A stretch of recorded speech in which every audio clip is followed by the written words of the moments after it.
Alright Trials kids, hope you're good. Thanks for joining us. It's Trial Shack show number 4. We're talking Portland today, Team ROCKiT, an interview with Richard Smith, and then I'll get into the giveaway at the end of the video, so stick around to the end of the video if you want to hear about that. So getting straight into it, Portland. I went riding in Portland a couple of weeks ago with quite a few other riders. It turned out to be quite a group ride, so that was cool. A lot of rocks. If you like riding rocks, then it is the ideal riding spot. Not ideal for street riding. Don't let any of these shots fool you. There is no smooth ground whatsoever. It's pretty bumpy. Me being me, I found the streetiest spot I could find when I got there to do some warming up on, and that's about the only spot with flat ground to ride on. Everything else is pretty bumpy.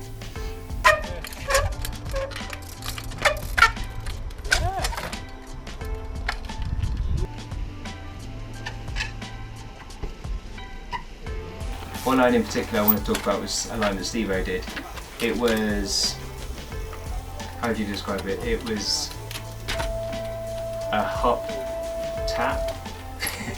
There was a couple of slightly sloped rocks, and as he came towards it, I think both wheels were taking off and then knocking into the wall and bumping him up. So he tried that a few times and got it to flat wheels. That's really impressive.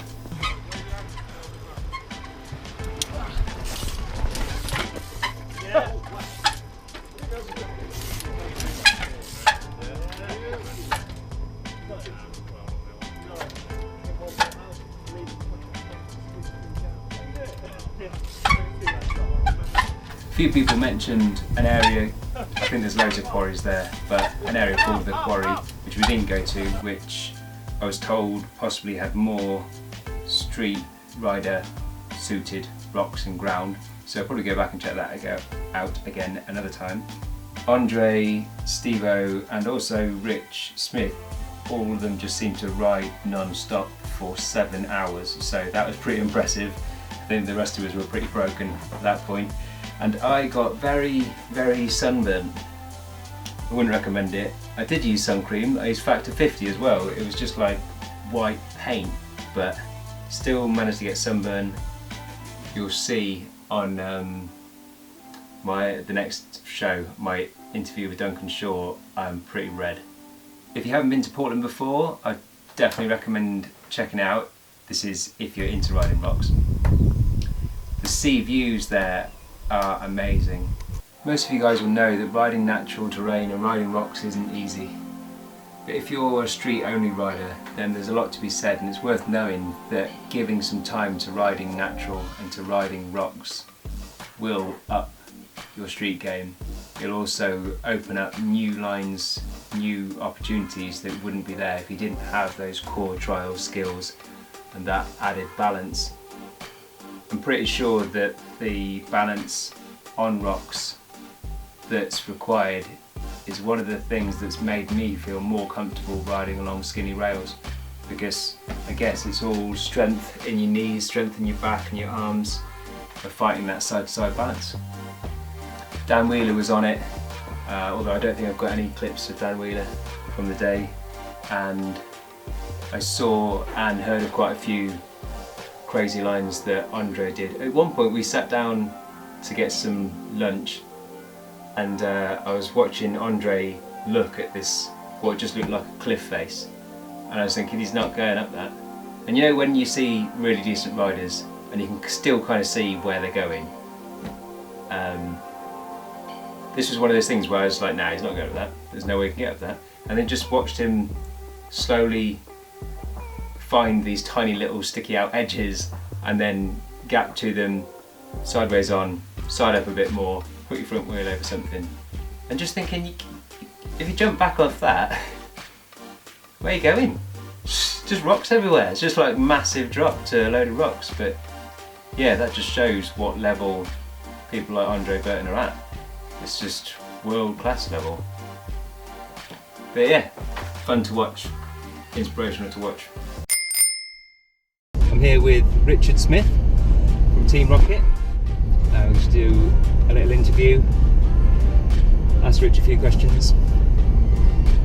So, Richard. Yes. Oh, now it's my go. What bike do you ride? Echo Mark 6. 20 inch. 20 inch, yeah. Have you got a favourite riding location? Portlandville. Yeah. Portland. Yeah, just Portland. Have you got a favourite bit of riding kit? My helmet. What do you do for a job? I'm a dancer. Oh yeah. Would you like to find out? Have you got a riding idol? Oh gosh, yeah. Benito Ross. Yeah? Yeah. And then top tip for riders to follow on social media. Top Have you got tip. any like favourite accounts that you follow on Instagram or Facebook? Just to do with drivers? everyone, yeah. Like Jack, Andre, Benito, Charlie Rolls, Ryan Leach, all those guys. Yeah, just just follow anything. Follow anything. All of them. Yeah. Tell us what Team ROCKiT is.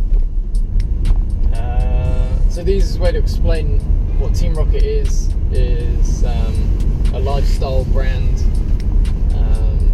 But I've always looked at Team ROCKiT as a brand, but also a company which has 3 branches from it. One being a dance company, another being a mountain bike stunt show, and the third being clothing. So With Team ROCKiT as a whole, how did that start? Team ROCKiT as a whole started in 2011, but not as Team ROCKiT. It started out as ROCKiT DC, ROCKiT Dance Crew or Dance Company, which the dance company sounds more legitimate than we're just a street dance crew, you know. Yeah.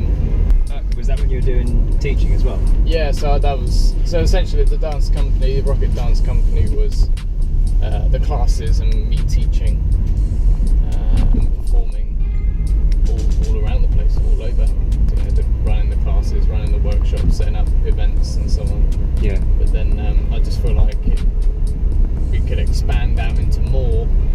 The bike shows themselves came around by just saying yes and taking any opportunity that was given to me. So that's that's one for the kids. Say yes and do things, try, and you know, any opportunity that's put in front of you, grab that thing with both hands and give it all you got. So that's a little something for anyone, really, for anyone, not just the kids, but I feel like the kids might need it more now than ever. So yeah, Tom McMillan just got in touch with us and said, do you fancy putting on a show at my old school? And it wasn't just his old school, it was like the first school he ever went to. So naturally we're like, yeah, alright then. But we've got to bear in mind, I hadn't ridden a bike properly, or trials, for about 7 or 8 years, because I was focusing on my dance career. Okay. So that's what got you back into riding again? That's what got me back into riding again properly. Oh, right. Properly. And that was the same from my brother Dan.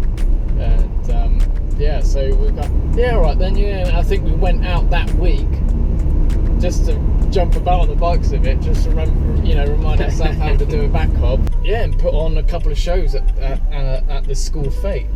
And so how the Team ROCKiT Urban Displays came around was, at the end of each of these shows that we did, we had parents and school teachers and events people come up to us and go, do you do this, you know, as a job? Like, do you put on events and put on the shows? Me being me, as the the opportunist, said yes. Although it wasn't a thing. Like we were just going to do this one show and then maybe carry on riding. You hadn't even really thought. So I hadn't even thought about it. But I think what made it look a bit more official is we all had the Team ROCKiT t-shirts on, because I had that running, the t-shirts and stuff going, and had a couple of banners.